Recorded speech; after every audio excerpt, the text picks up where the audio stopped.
The deadly and devastating wildfires in Los Angeles are drawing new attention to U.S. President-elect Donald Trump's comments about one of Canada's most valued natural resources. We have millions of gallons of water pouring down from the north with the snow caps in Canada and all pouring down.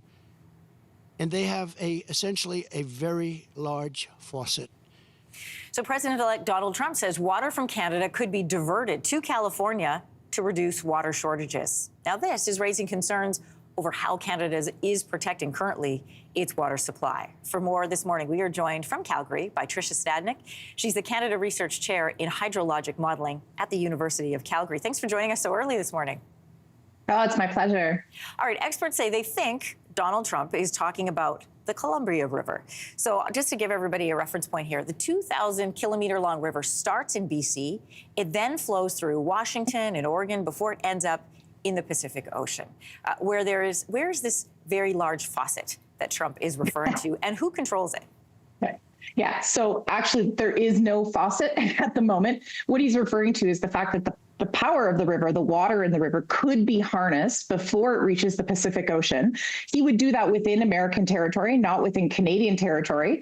And he's talking about building, which doesn't exist currently, a diversion pipeline to take the water to the drier parts of California. He has described it as essentially, Canada's letting this water just rush right into the ocean. That actually isn't true. It's used by U.S. industries like fishery, farming, hydroelectricity. U.S. interest in Canada's water, as we know, is not new. All the way back in 2008, there was a report, and it called on then Prime Minister Stephen Harper's government to do more to protect our water. I remember Prime Minister Harper talking about water rights back then. So why is the U.S. so interested again in our water? Honestly, it's about developing the American economy. And this means investing in growth, both for population in terms of water supply, but also in terms of critical industries such as Silicon Valley. It takes water to run those supercomputers as well as agriculture.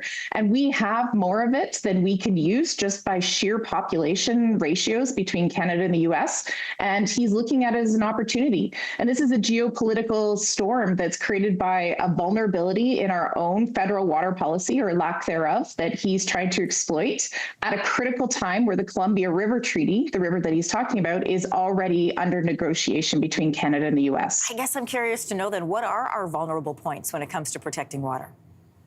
Yeah, so water is actually handled at the provincial and territorial level in Canada, not unlike healthcare is handled, which basically means that each province speaks for its own water. So in the case of the Columbia River, it resides in BC. So it's the BC government that basically controls the water and controls what happens in the Columbia River and speaks for the water treaty between Canada and the US.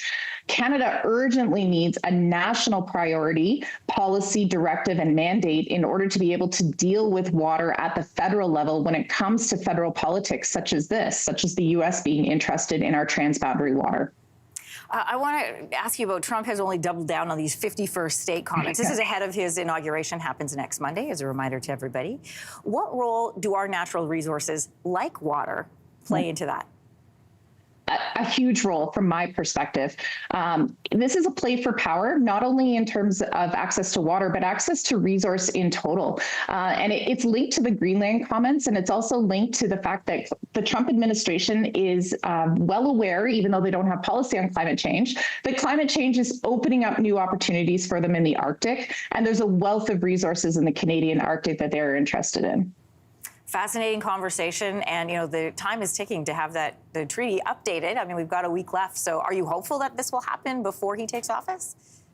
So right now we have an agreement in principle. He has said publicly that he intends to abandon that and start from scratch. So no, not so hopeful at this point, but I hope that our federal government will respond appropriately. Yeah, well, he had said that about NAFTA and definitely did the rip up. So we'll have to wait and see what happens there. Lots of waiting and seeing until next Monday. Tricia Stadnik, Canada Research Chair in Hydrologic Modeling at the University of Calgary.